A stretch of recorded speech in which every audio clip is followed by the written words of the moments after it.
Hey guys, welcome back to the channel. If you've seen my videos, the odds are pretty good you've seen videos from Superset CA and CDoes. I'd consider these two guys the most prominent optic or scope reviewers currently on YouTube.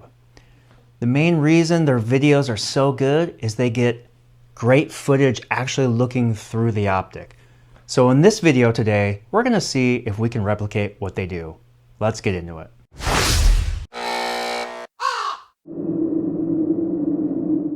The first camera setup I'm looking to replicate is what I would call the on-the-gun setup.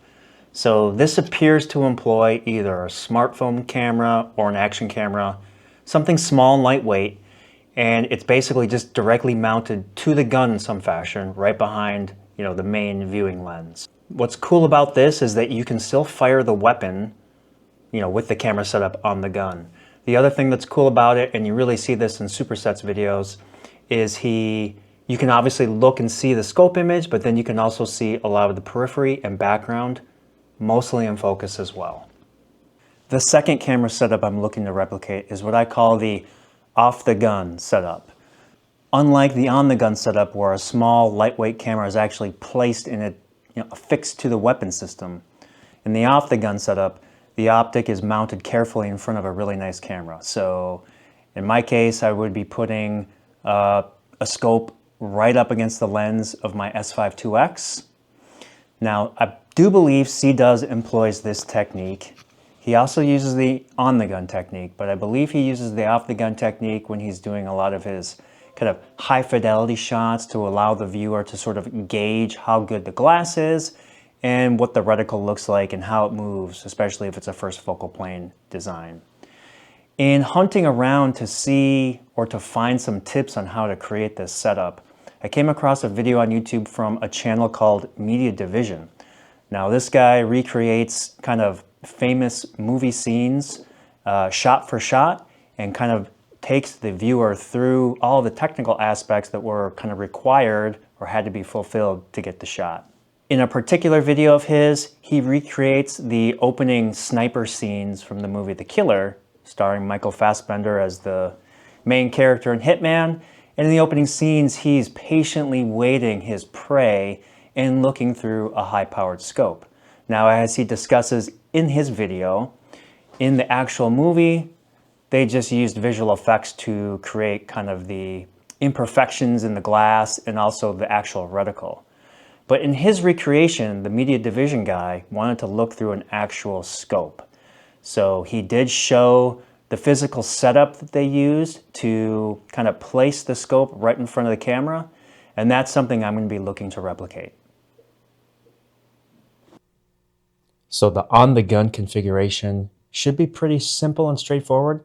Essentially what I'm going to be doing is just holding this Osmo Action 4 such that the lens and sensor is basically zeroed to the scope, and I want to find a way to mount it to the buffer tube. That way I can adjust the eye relief depending on the setup I'm using. So we'll jump into SOLIDWORKS now and see what we can come up with. And here's the basic concept that I came up with. Essentially those two sort of tongue features from the Osmo Action mount reside in these cavities here with a kind of compression screw from like a GoPro to clamp it in place, and a similar thing down here to clamp the whole thing to the buffer tube.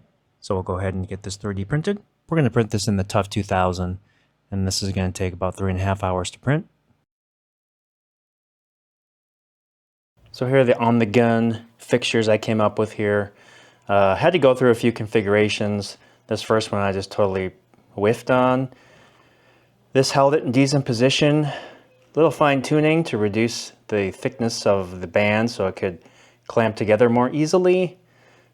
And then getting rid of some excess material and thinning these features out so that I could squeeze clamp it a little bit better on the camera. I actually cut some stuff off here to test it, and then this last one is kind of where I ended up. And so this will just sort of slide in like this, and then we will screw clamp it like so. So we'll mount this on the gun. In the previous scene, I had installed the Osmo Action 4 backwards, so I flipped it around. Then we'll go ahead and just put it on the buffer tube and push it forward. Get to about a fist of eye relief, and then we'll tighten down this bottom screw here. So this is pretty much the on-the-gun setup. Now let's switch over to the off-the-gun setup. The centerpiece is this Kondor Blue adjustable base plate. And the cool thing about this is it does have some height adjustability in here. I believe it's up to 15 millimeters, which is enough to cover all three main optics heights. So 193, 173, 175, and 157 height over pick rail. So what we're gonna have here are 15 millimeter carbon tubes coming out of here. And the reason why I wanted that is so it's nice and square and true to the camera. And as I move the tripod and the camera around, the scope will follow. Next, we've got these components from Small Rig, this cheese plate and these clamp rod things that I'm going to use in conjunction with these lengths of pick rail to make a sliding gantry on which the optic will sit.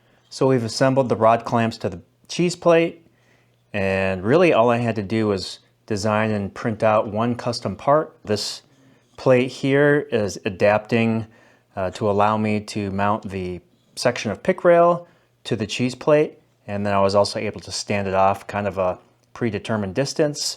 We'll see how well this height plays out once I actually mount it to the setup, but this turned out pretty nice. And then, you know, this thing just pick rails in place like so, and then this will mount to the rails, and this whole thing can just slide forward and back and should stay zeroed relative to the lens. So here's the setup, and we have the gantry on the rails, and you can see it easily slides back and forth, and then obviously I can lock it down with these clamps.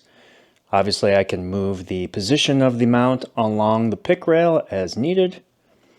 But yeah, turned out super cool. You can see how the rods mount back on the bottom of this Kondor Blue adjustable base plate there. So we'll go ahead and get this tuned up and look through some actual scopes. The on-the-gun setup turned out okay. I did notice some play between the Osmo Action 4's quick detach mounting system and the camera itself. And I also had the image stabilization turned on, so I think the combination of those two things led to some of this sort of weird side-to-side warbling. Looked pretty good zooming in and out though.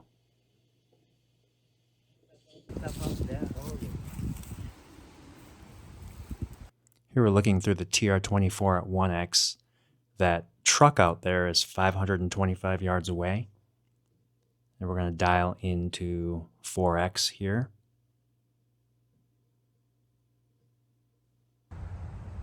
All right, we've switched over to the Razor 3-18.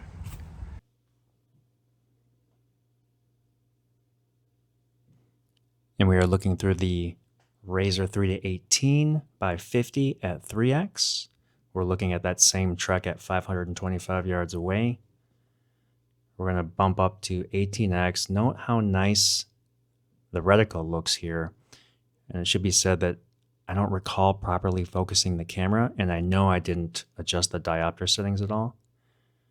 So it could look even better. Here we're tuning in the parallax, and that image looks just awesome. This is a great piece of glass, but it's crazy heavy. So the on-the-gun setup turned out okay. Still think there's some work to do there, learning the optimum settings for the Osmo Action 4, as well as an improvement or two to the fixturing apparatus itself. The off-the-gun setup, though, I thought turned out incredibly well. I think some of the quick footage I was able to achieve compares very favorably with some of the stuff that C-Does puts out there. And I will be, employing both these setups when I ultimately review the replacement for the TR-24. That's going to do it for this video. Hope you guys enjoyed it. Like and subscribe, and I'll see you guys next time. Peace out.